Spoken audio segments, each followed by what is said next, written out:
10th mathematics chapter 5 arithmetic progression lecture 4। तो ये lecture 4 है। जितना हमने पहले जितना भी काम किया था उससे हम आगे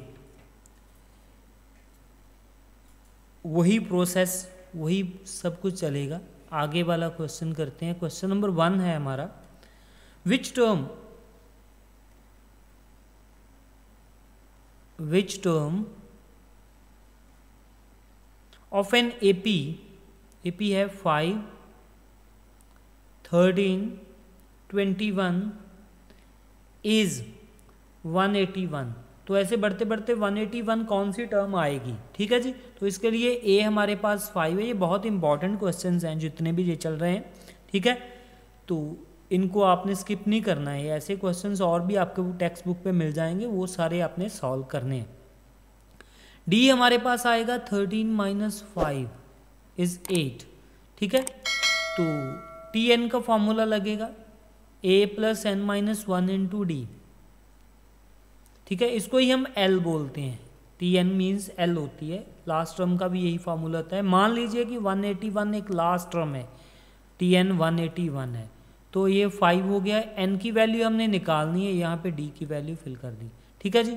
तो 181 = 5 + 8n - 8। ठीक, तो ये बन गया हमारे पास 181 = 8n। ये 5 ये 3 आ गए, तो ये 3 उधर चले जाएंगे।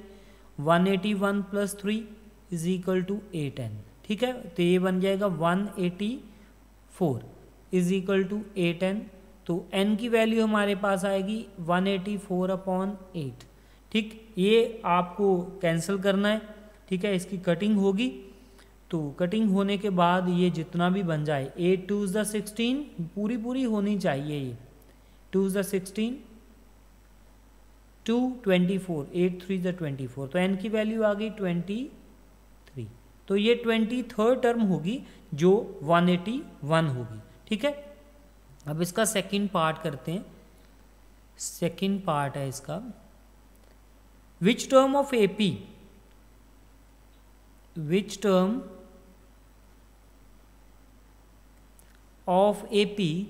AP क्या है? 6, 13, 20 ये AP है। will be 84 more than T13। 13 term से 84 ज़्यादा होने चाहिए। कोई बात नहीं, पहले तो 13 टर्म निकालेंगे। सबसे पहले तो ये इसकी 13 टर्म निकालने के लिए ए हमने लिखा 6, फिर डी हमारे पास आया 13 - 6 7। तो T13 निकालनी है सबसे पहले। तो T13 निकाल लीजिए, कितनी आएगी? ये आएगी a + 12d। तो a है 6, 12, 7। ठीक है, तो ये बन जाएगी 6 + 84 = 90। तो T13 तो बन गई हमारे पास 19। तो अकॉर्डिंग टू क्वेश्चन क्या कह रहा है? अकॉर्डिंग टू क्वेश्चन कह रहा है कि ये 84 मोर है। कौन सी टर्म होगी जो 84 मोर देन T13? T13 हमने निकाल ली है। तो 84 + 90 174। अब जो लास्ट टर्म आएगी L आएगी, वो आएगी 174। ठीक है, लास्ट टर्म आएगी 174। लास्ट टर्म का फॉर्मूला हम लगाएंगे यहाँ पे। वो क्या आएगा? L = a + n - 1 × d। Similarly हमने n ही निकालना है। a हमारे पास आएगा जो भी हमें गिवन दिया हुआ है, a तो वही आएगा 6। a आएगा, a है हमारे पास 6। तो n बेटे n रहेगा 1। d कॉमन डिफरेंस हमने निकाला था, वो कितना आया था हमारे पास? 7। तो ये आया था हमारे पास 7। तो L हमारे पास आई है, यहाँ पे हमने अभी निकाली, वो आई है 174। ठीक है, तो 174 आगे कैलकुलेशन है सारी। ठीक है, तो ये इधर जाके 7n - 1 तो 1 इधर जाके प्लस हो जाएगा, 175 इज इक्वल टू 7n। तो n की वैल्यू हमने निकालनी है, n कितना आएगा, n इज इक्वल टू 175/7। ठीक है, 7 to the 14, ठीक है, 7 to the 14, 3 35, 7 5 the 35, तो n की वैल्यू आ गई 25। किसी कारण ये n की वैल्यू आपके डेसिमल में आए तो आप समझ लेना कि हमारा कुछ गलत है, जहाँ स्टेटमेंट गलत है। ठीक है, तो कभी भी डेसिमल में नहीं आएगी n की वैल्यू हमारे पास रियल ही आएगी। चलो, ये आपका फर्स्ट क्वेश्चन के 2 पार्ट हमने कर दिए हैं, बाकी भी सेम होंगे। सेकंड क्वेश्चन पे चलते हैं। हाउ मैनी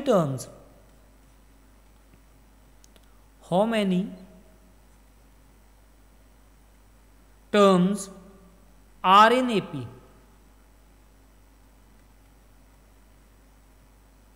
एपी कौन सी है, -1, -5/6, -2/3, ऐसे। तो लास्ट टर्म है हमारे पास 16/3।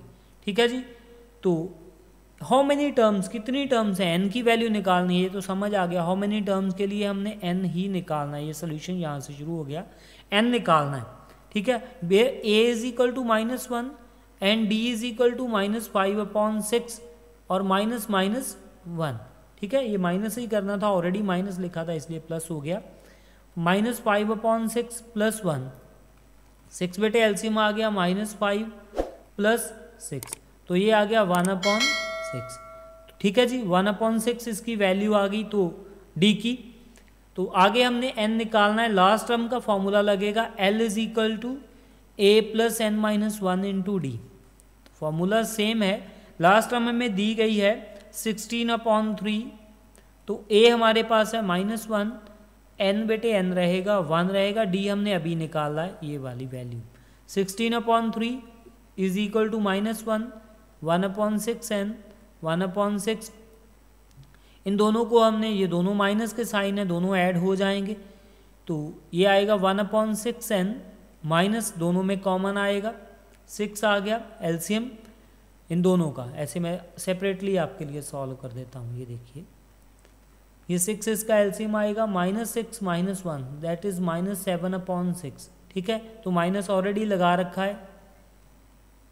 ठीक, तो ये -7/6 इधर चला जाएगा, 16/3 + 7/6 इज इक्वल टू 1/6n। ठीक है,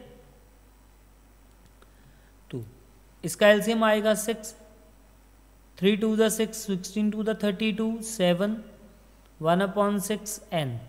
ठीक, तो ये आएगा 39/6 इज इक्वल टू 1/6n।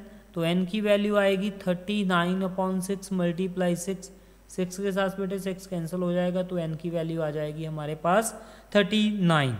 ठीक है, तो n हमारे पास 39 टर्म जो होगी वो 16/3 होगी। ठीक है, इसका ये मीनिंग था। अब क्वेश्चन नंबर 3 पे चलते हैं। क्वेश्चन नंबर 3 क्या है, find the middle term, find the middle term और टर्म्स। ठीक है, टर्म और टर्म्स 2 आ सकती हैं, 1 भी आ सकती है। ऑफ द एपी, एपी क्या है, 8, 13, 18, 248, ऐसे आगे कितनी टर्म्स आएंगी हमें पता नहीं है इसकी।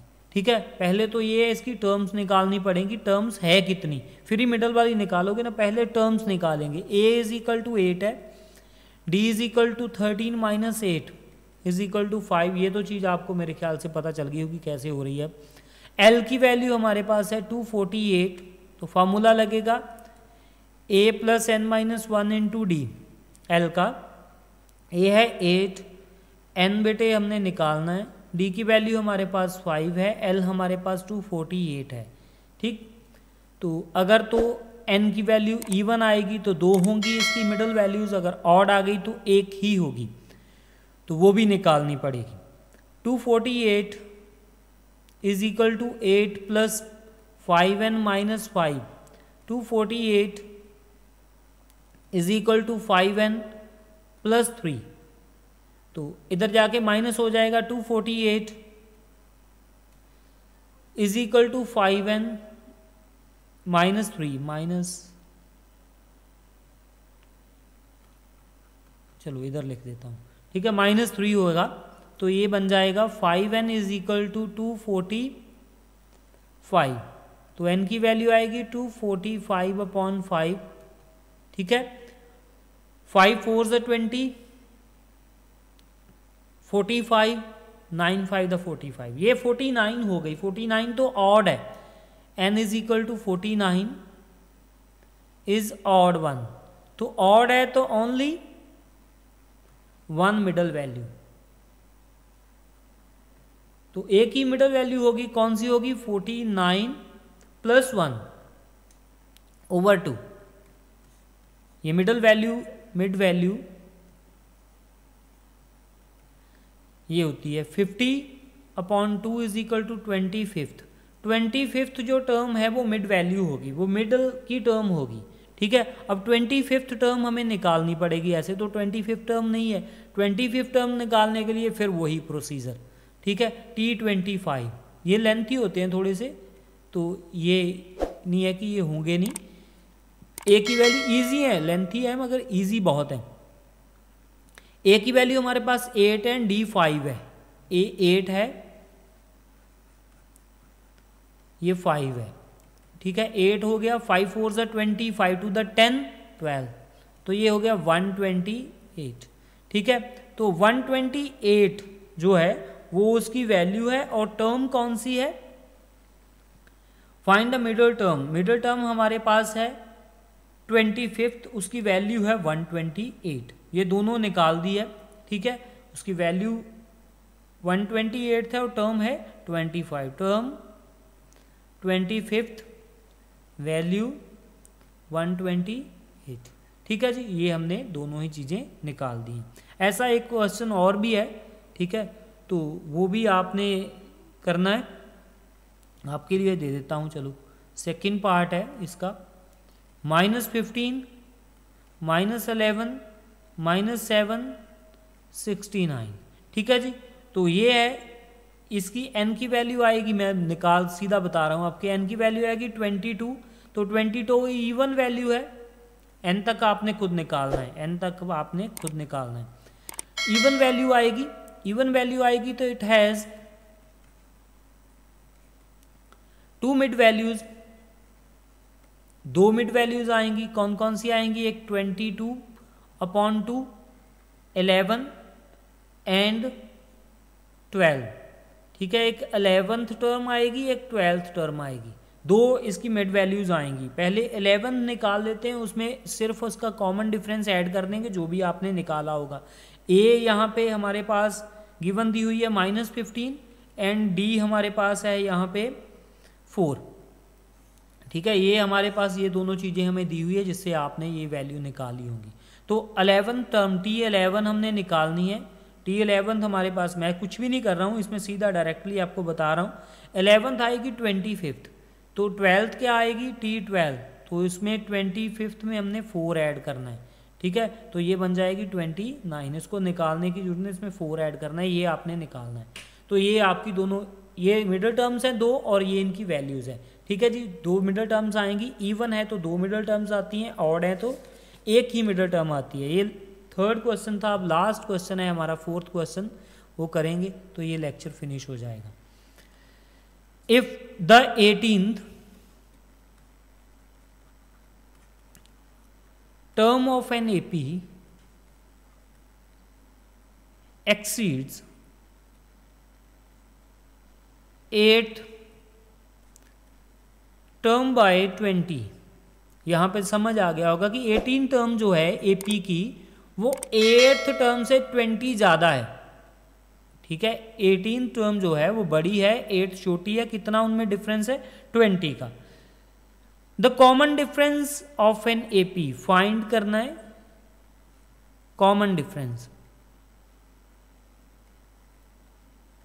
Find common difference of an AP, तो AP का हमने कॉमन डिफरेंस फाइंड करना है, ठीक है जी।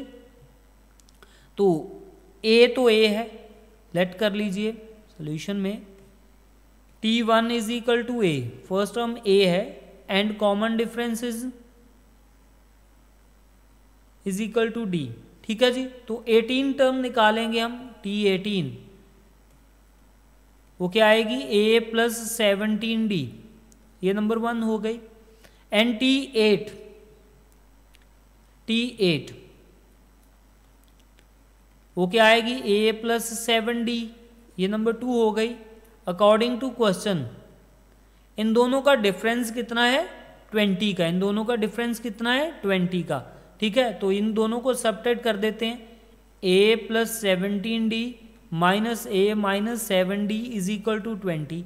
तो इन दोनों का डिफरेंस हो गया 20, ये हमने निकाल दिया। A से बेटे A कैंसिल हो जाएगा, तो यहाँ पे बनेंगे 10D इज इक्वल टू 20 और D की वैल्यू आएगी 20/10 इज इक्वल टू 2। ठीक है, ये बड़ा आसान क्वेश्चन था। स्टेटमेंट हो सकता है कि कोई थोड़ी बहुत कन्फ्यूजिंग हो आपके लिए, मगर क्वेश्चन बहुत आसान था। अब इसका सेकंड पार्ट करते हैं। उसकी स्टेटमेंट है the sum of fourth term and eighth term of an AP is 24 and the sum of sixth term and 10th term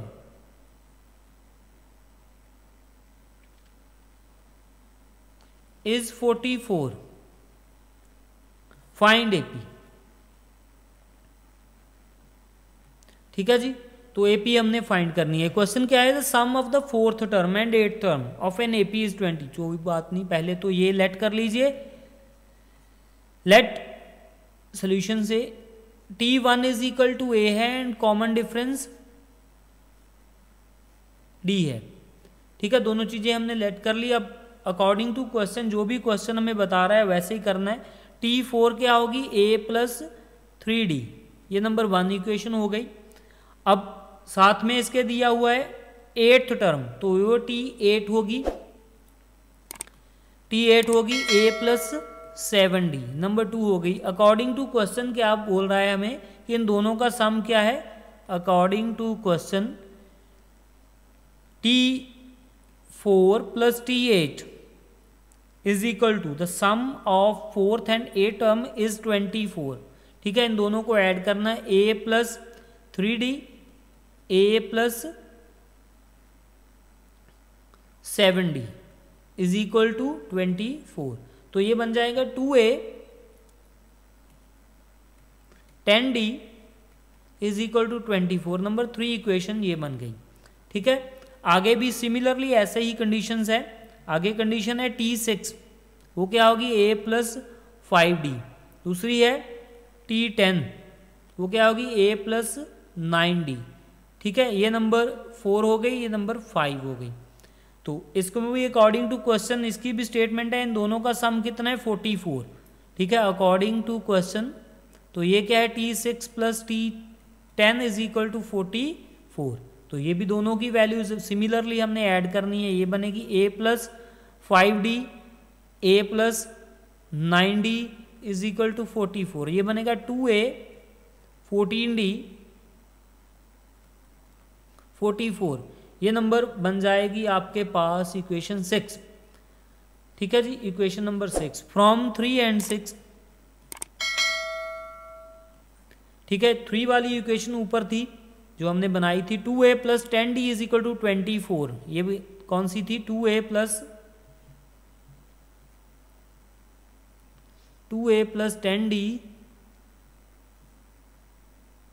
यहां पे लिख देते 2A plus 10D is equal to 24।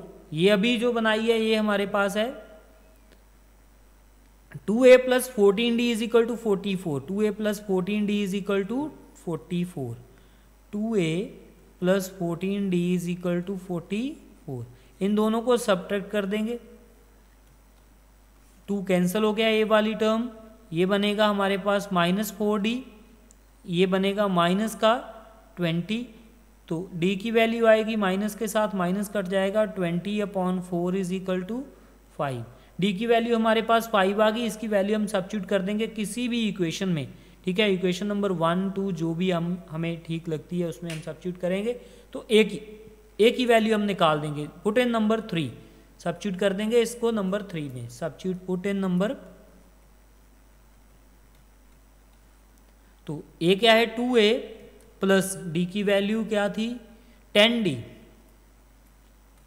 10 into 5 is equal to 24, ठीक है। तो ये बनेगा 2a plus 50 is equal to 24, तो a की वैल्यू हमारे पास 2a is equal to 24 minus 50,